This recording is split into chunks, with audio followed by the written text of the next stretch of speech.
Garuda itu hanya 5 tambah 1 kemarin Jia, tapi itu banyak di arsitektur ya, arsitektur Islam.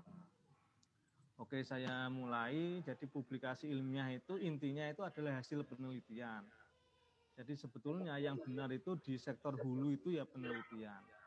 Banyak yang menulis artikel karena tidak berbasis penelitian itu kadang-kadang ya nanti akan mengalami semacam distorsi ketika disubmit di beberapa jurnal, apalagi jurnal-jurnal yang bereputasi. Jadi intinya kita harapkan ini hasil penelitian, sehingga kalau disertasi tesis itu pas. Tapi karena saya beberapa menjumpai yang dia menulis asal tulis, kadang-kadang tidak berbasis penelitian, nanti sulit untuk mengkliniknya atau mengkonversi menjadi artikel. Oke. Kemudian, jurnal itu ada review, ada penelaahan. Penelaahan itu oleh siapa? Ya oleh mitra bestari, atau kalau kita kenal adalah peer review. Jadi ini yang membedakan jurnal dengan proceeding. Kalau proceeding itu biasanya penelaahannya tidak terlalu rumit, tapi kalau jurnal harus ada peer review. Kalau jurnal kita nulis jurnal kok tidak direview, berarti ini menjadi pertanyaan. Karena karakter jurnal itu adalah ada peer review, ada proses penelaahan oleh teman sejawat, oleh pakar, oleh ahli yang sebidang. Yang kedua, yang berikutnya ya, jurnal itu memiliki gaya selingkung. Nah, ini yang harus dipahami. Jadi tidak ada rumus universal tentang aturan jurnal untuk semua jurnal di dunia, itu enggak ada. Setiap jurnal itu memiliki karakter yang kita kenal dengan gaya selingkung. Dan beberapa rumus yang dipercayai dan diimani oleh pengelola jurnal di Indonesia kadang-kadang nggak berlaku di jurnal-jurnal di luar. Contoh misalnya, di kita misalnya kalau nulis mencantumkan gelar itu dianggap tabu, nggak boleh gitu ya. Sering kita, tetapi kalau kita lihat ya ada jurnal internasional, Scopus, yang ya malah justru harus mencantumkan gelar. Nah, artinya lagi-lagi nanti kalau kita mau nulis, sebetulnya harus dimulai dari melihat jurnal mana yang akan kita tuju. Ini yang sebetulnya pertama. Kita sudah punya bahan mentahnya, disertasi, tesis. Yang berikutnya, yang pertama adalah memilih jurnal yang akan dituju. Mengapa? Ya karena jurnal itu macam-macam, memiliki gaya yang mungkin berbeda. Sudah terlanjur kita sesuaikan dengan gaya jurnal selera kita, ternyata jurnal yang mau kita tuju tidak seperti itu. Nah, itu nanti kerja 2 kali. Nah, jadi gaya apa yang biasanya disukai atau menjadi karakter di jurnal itu yang kita ikuti. Jangan jurnal disuruh mengikuti selera penulis. Anda kalau seperti itu nanti akan tidak lolos di desevaluasi. Nah, jurnal sekarang hampir semua jurnal diterbitkan secara online. Dan itu harus memiliki DOI karena DOI itu menjadi semacam kartu identitas artikel kita yang nanti itu sifatnya adalah permanen dan bisa disimpan, diarsipkan karena memiliki DOI. Dan hampir semua jurnal serasa sekarang sudah seperti itu. Nah, yang berikutnya ini di akreditasi itu ya termasuk di TPAK itu ada kasta, ada klasifikasi jurnal. Ada jurnal yang dianggap reputasinya rendah, ini cukup terindeks di Google Scholar, Morarev, Garuda.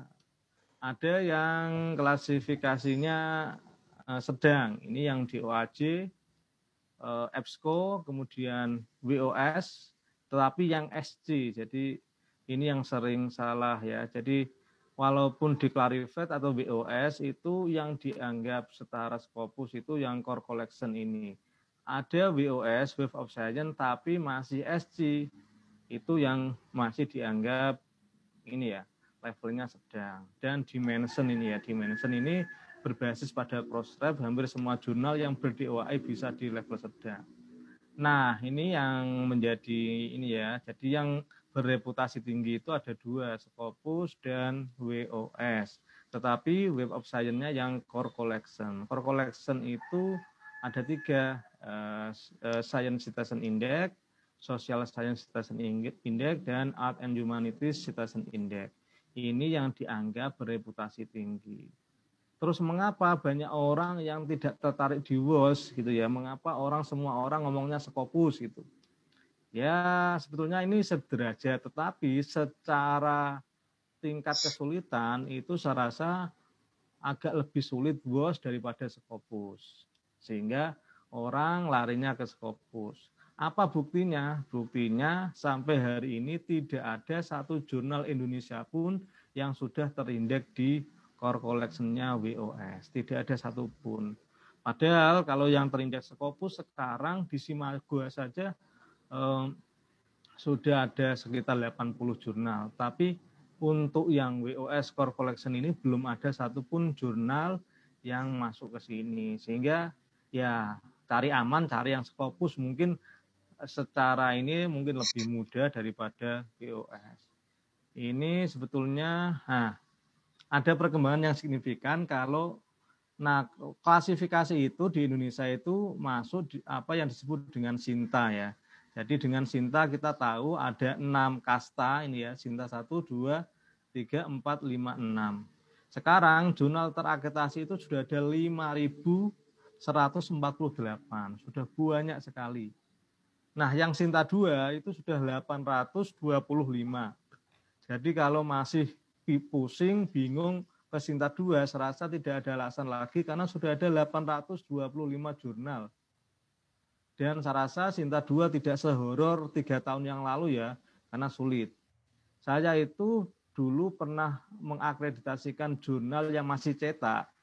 Dulu kan akreditasi A, B sama tidak terakreditasi gitu ya. Itu paling yang selevel dengan Sinta 2 dulu hanya 150 tahun 2015. Nah, 2020 ini sudah 825. Sehingga saya rasa tidak ada alasan kalau kemudian sulit untuk nulis di Sinta 2. Saya nggak tahu kalau di pasca sarjana, kalau tesis mungkin Sinta 2 ya. Nah, saya rasa tidak terlalu sulit. Nah, lanjut ke sini. Tadi ya ada 2 yang dianggap sebagai jurnal internasional berreputasi. Yang pertama itu miliknya Web of Science. Nah, ini yang dianggap core collection ini ya. Science Citation Index, Social Science Citation Index, dan Art and Humanities. Ini adalah bisa untuk profesor, kira-kira gitu, mudahnya gitu, bisa digunakan untuk profesor ketika kita nulis di 3 core collection-nya WOS ini. Cara mengeceknya tinggal kita klik mgl ini ya, .clarified.com. Nah, ini free sehingga kita bisa cari artikel yang yang ingin kita masuki. Nah, beberapa jurnal termasuk di Web of Science itu menyediakan fitur pencarian jurnal. Misalnya kita ini ya, saya mungkin nanti agak langsung ke ini praktek. Ini Sinta ya, nanti tinggal dicoba kalau mau menulis di Sinta 1 sekarang ada 85 jurnal, sangat banyak sekali saya rasa. Nah, tinggal nanti ini ya, klik mgl.clarified.com, nanti kita bisa kalau mau mencari jurnal di sini, jurnal, kalau mau mencari jurnal dengan mencocokkan artikel kita modalnya hanya judul sama abstrak. Itu tinggal kita klik ini. Nah, ini akan muncul, misalnya ini saya ada judul ya, sama abstrak. Kita copy saja di sini. Sama abstraknya kita copy saja.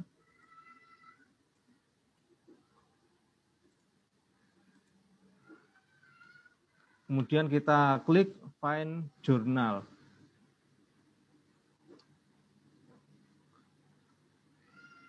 Nah, sudah akan muncul jurnal-jurnal yang sekiranya sesuai dengan tema kita. Ini ya, ada berapa jurnal ini? Ada 28 jurnal. Ini. Jadi ini free, bisa kita akses, tapi ini WOS ya. WOS nanti ada keterangannya, misalnya ini core collection apa tidak. Kalau ini Science Citation Index, ini berarti masuk core collection. Ini ya, ini yang menentukan. Yang tidak itu nanti kalau SC, Emerging Citizen Index itu, nah kayak gini itu berarti masih belum dianggap core collection. Nah, ini nanti ada misalnya ada skornya ya, skor kecocokannya itu bisa untuk kita pertimbangkan jurnal ini untuk misalnya Pertanika ini ya. Ini juga jurnal yang tapi belum di core collection sayangnya, masih di Emerging Short Citizen Index. Ini ada 28 jurnal. Nah, kayak gini. Modelnya sama, nanti kalau kita cari jurnal berdasarkan judul dan abstrak, nanti akan seperti ini. Nah, ini contoh ketika kita mau mencari kecocokan abstrak kita dan judul kita dengan jurnal-jurnal koleksinya Web of Science. Oke, saya lanjut. Nah, yang dua ini Scopus ya. Jadi yang kedua adalah Scopus. Scopus ini bisa dicek di Simago. Nah, ini langsung saja Simago, kita mau cari jurnal, tinggal klik nama jurnalnya atau tema. Misalnya Islamic gitu ya, Islamic kita klik, nanti akan muncul jurnal-jurnal yang bertema keislaman. Nah, ini ada jurnal-jurnal yang berbau Islam, kira-kira gitu ya. Ada banyak sekali. Atau kita juga bisa mencari berdasarkan klaster jurnal. Jadi Simago itu dia kompatibel dengan WOS maupun Scopus. Nah, di Simago kita bisa cari dengan subjek area, misalnya kalau kita mau mencari jurnalnya itu adalah religious studies misalnya ya, tinggal kita klik. Pertama adalah kita pilih Art and Humanities, ini mungkin sudah sering disampaikan ya, kita ulangi lagi gak apa-apa. Kemudian nah karena banyak di PTKIN itu religious studies, kita klik. Jadi sedunia itu sudah ada 537 jurnal. Nah, kita juga bisa mencari berdasarkan misalnya area. Misalnya kita cari Asia ya, Asiatic region, maka akan muncul hanya ada 17 jurnal. Dan 5 jurnal ranking pertama itu adalah jurnal Indonesia ya, yang tadi dikatakan. Jadi cluster religious studies itu 5 besarnya itu adalah jurnal-jurnal Indonesia. Karena memang ternyata di Asia untuk religious studies itu masih sangat minim. Saya sering mendorong teman-teman pengelola jurnal untuk segera submit, khususnya yang kajiannya tentang religious studies, karena saya rasa ini masih sangat minim jurnal-jurnal tentang keislaman dan religious studies di klaster Scopusnya ini. Nah, tinggal kita nanti bisa buka, misalnya ini ada Kijis, tinggal dibuka. Nah, saya sampaikan lagi bahwa Scopus itu memiliki yang namanya klaster. Jadi satu jurnal itu bisa memiliki kayak Kijis ini ada 4 klaster ya. History, ini religious studies, ada cultural studies, dan political science and international relationship. Nah, ini nanti akan mempengaruhi reputasi jurnal tersebut. Kenapa? Setiap klaster ini memiliki nilai kuartil yang berbeda. Jadi, misalnya Kijis itu kan ada 4 klaster ya. Ini maka akan memiliki 4 kuartil. Jadi ini ada misalnya cultural studies, Kijis itu ya Q2. Nah, yang history itu Q1. Political science, Kijis itu Q3. Religious studies itu Q1. Jadi kalau nanti Anda punya naskah yang bertemakan ilmu politik, ya berarti kalau walaupun nulis di Kijis, saya rasa juga tim PAK akan menilai bahwa itu termasuk Q3, walaupun Kijis secara umum Q1. Nah, mengapa di Simago Kijis itu Q1 padahal ada 4 klaster? Karena kebijakan Simago yang diambil dan dimasukkan di Simago adalah Ki tertinggi. Jadi karena Ki tertingginya itu Ki1, maka nanti di sini tetap Ki-JIS itu adalah Ki1. Nah, jurnal-jurnal yang open access bisa kita dapatkan dengan mengklik halaman. Kalau ini kita klik, maka akan merujuk ke halaman jurnal. Baru kemudian kita lihat cara submitnya, kemudian gayanya seperti apa, kita lihat websitenya. Oke. Nah, yang saya lanjutkan, sampai jam berapa ini ya? Bentar lagi ya. Oke, ini. Jadi Scopus itu dia kan semacam apa ya, perusahaan ya. Jadi memiliki beberapa apa ya, semacam bagian dari perusahaan yang berbasis pada publisher. Ini adalah publisher-publisher yang ada di Scopus. Nah, terbanyak yang 10% ini adalah miliknya Elsevier. Elsevier itu adalah satu grup dengan Scopus. Sehingga Elsevier ini ada 10%. Padahal saya lihat semua jurnal di Scopus itu jumlahnya sekitar 24,6 atau sebut sajalah 25.000 jurnal. 10%-nya itu diterbitkan oleh Elsevier, miliknya satu grup dengan Scopus. Nah, Elsevier ini ada 10%. Kalau 25.000 berarti ada 10%-nya berarti 2.500 jurnal yang diterbitkan oleh Elsevier yang terindeks Scopus. Nah, ini yang kedua misalnya ada 8% jurnal yang diterbitkan oleh Springer. Artinya gini, kalau nanti cari-cari jurnal, kalau Anda itu nanti akan mencari jurnal, kita bisa melalui Elsevier, Springer, misalnya Taylor and Francis, Sage. Nah, ini karena apa? Mereka penerbit publisher yang memiliki jurnal banyak. Kayak Elsevier itu yang terindeks Scopus itu ada 2.500 jurnal. Nah, sehingga nanti kita bisa dibantu dengan cara mencari melalui publisher. Misalnya ini ya, ini saya nanti kasih ininya. Beberapa publisher ini menyediakan fitur kayak tadi, fitur pencarian jurnal-jurnal yang ada di bawah publishernya. Ini ada Elsevier, ini Springer, ini Wiley and Blackwell ya, misalnya gini. Oke, saya praktekkan sekali lagi, misalnya Elsevier. Oke, Elsevier ini tadi ya, jadi Elsevier itu satu grup dengan Scopus. Dia berarti memiliki sekitar 2.500 jurnal yang bisa kita submit. Nah, makanya dia menyediakan fitur pencarian kayak seperti ini, sama kayak tadi ya. Kita coba, ini kita copy.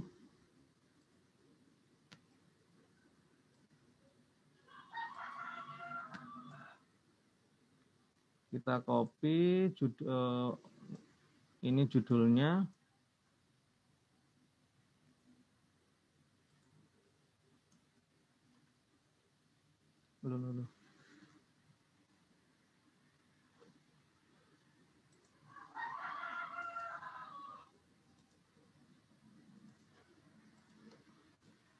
Oke, kita copy, kemudian ada keywordnya juga, kita copy.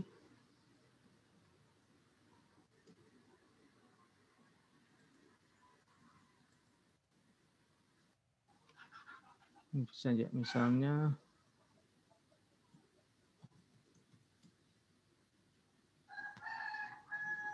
ada, dia sudah menyediakan keyword sesuai dengan database ya, misalnya kemudian etik, munculnya apa ini, etik biar oke, enter.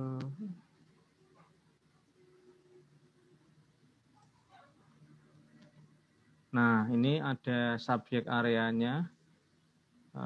Misalnya ini masuk Art and Humanities, kita pilih misalnya ekonomi, business management. Tinggal kita klik, maka akan muncul jurnal-jurnal yang dianggap cocok dengan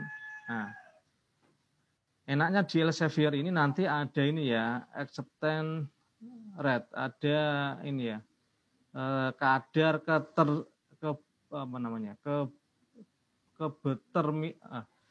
diterimanya itu peluang diterimanya gitu ya kira-kira. Peluang diterimanya itu berapa persen, ini ada waktu, ada keputusan itu misalnya 8 minggu, kemudian waktu sampai publish itu 13 minggu. Ini ada set score untuk yang Scopus itu 4,8, sangat tinggi sekali. Kemudian ini impact factor itu untuk yang WASH ya, itu 3,317, sangat tinggi. Nah, ini ada muncul jurnal yang banyak sekali ketika kita menuliskan judul dan abstrak kita. Ini bisa kita filter, misalnya kita cari yang misalnya tingkat diterimanya itu paling tinggi gitu ya. Ini bisa kita filter. Nah, ada 49 jurnal. Nah, ini 25% tingkat diterimanya misalnya. Ini 25%. Journal of Economic Behavior and Organization. Ini 24%.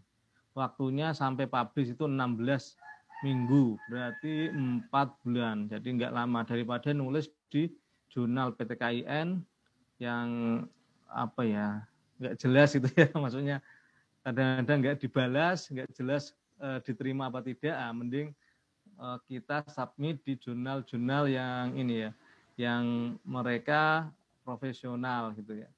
Nah, ini ada angkanya, diterimanya 20%, tapi ya paling tinggi ini kalau judulnya kayak tadi itu 25%, tingkat diterima apa tidaknya.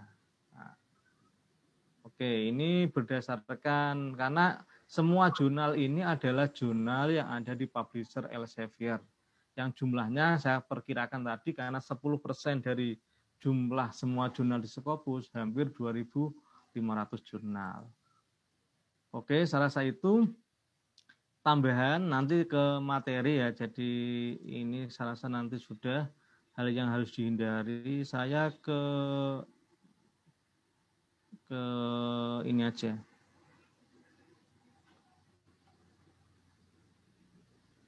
Nah, nanti silakan dibaca ke pendahuluan. Jadi beberapa pengalaman kita memang kelemahan di beberapa Islamic Studies itu adalah menemukan novelty atau kebaruan. Karena ini apa ya, semacam agak sulit. Karena memang ilmu-ilmu sosial dan humaniora itu kalau dilihat dari kebaruannya itu agak sangat sulit ya. Sehingga memang nanti bisa kita ikhtiari dengan beberapa strategi. Nah, untuk menemukan novelty atau kebaruan, maka kita harus mampu memunculkan apa yang disebut sebagai research gap statement ya. Ada penelitian-penelitian terdahulu, ada riwayat beberapa penelitian yang kemudian setelah kita paparkan, maka kita mencari distingsi atau keunikan dari penelitian kita yang sekiranya belum tercover di penelitian-penelitian terdahulu. Ini yang sering kita sebut sebagai state of the art ini ya. Nah, sehingga apa? Sehingga nanti kita mampu memunculkan nilai kebaruan penelitian kita. Kebaruan itu bisa muncul ketika kita bandingkan dengan penelitian-penelitian yang lama. Nah, ini yang saya temukan masih belum dipahami literasi tentang ini di beberapa penulis Islamic Studies itu masih sangat belum tergarap. Sehingga nanti silahkan di bagian pendahuluan dimunculkan seperti itu dalam rangka untuk menemukan kebaruan atau dalam rangka positioning penelitian kita itu di mana. Nah, karena ini nanti yang akan menjadi daya tarik dari penelitian dan itu nanti akan menjadi daya tarik oleh para editor ketika menseleksi. Jadi itu saya rasa yang nanti harus kita garap. Jadi tidak mungkin kita mengatakan penelitian kita itu baru, tapi Anda tidak melampirkan, tidak menyebutkan penelitian-penelitian lama yang sejenis dan setema dengan penelitian Anda. Sehingga nanti ini mungkin memang celahnya sangat sempit ya di Islamic Studies, sangat sempit sekali. Tetapi sesempit apapun mungkin bisa kita manfaatkan bagaimana kita mengambil celah sempit ini untuk menampilkan kebaruan dari penelitian kita, sehingga nanti ada nilai kebaruan yang kemudian ditampilkan dalam penelitian. Saya rasa itu, ini masih banyak slide-nya, nanti bisa dibaca ya. Sama abstrak yang sering kali tidak diperhatikan oleh para peneliti Islamic Studies itu, penulis Islamic Studies itu struktur abstrak. Jadi mulai sekarang ya harus kalau kita nulis di artikel dimanapun, jadi abstrak itu sudah kita standarkan, ada pengantarnya, ini opsional sih. Beberapa biasanya langsung ke tujuan, kemudian ada metode, temuan atau hasil, dan implikasi atau novelty tadi ya. Jadi kebaruannya dimunculkan di abstrak.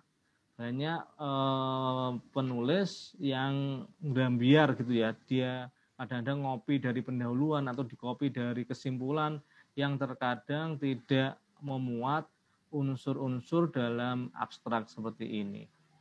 Oke, ternyata saya sudah sangat panjang ya menyampaikan. Itu nanti bisa kita diskusikan, mohon maaf. Lanjut ke Pak Irfan nanti ya, saya kembalikan ke moderator, mohon maaf.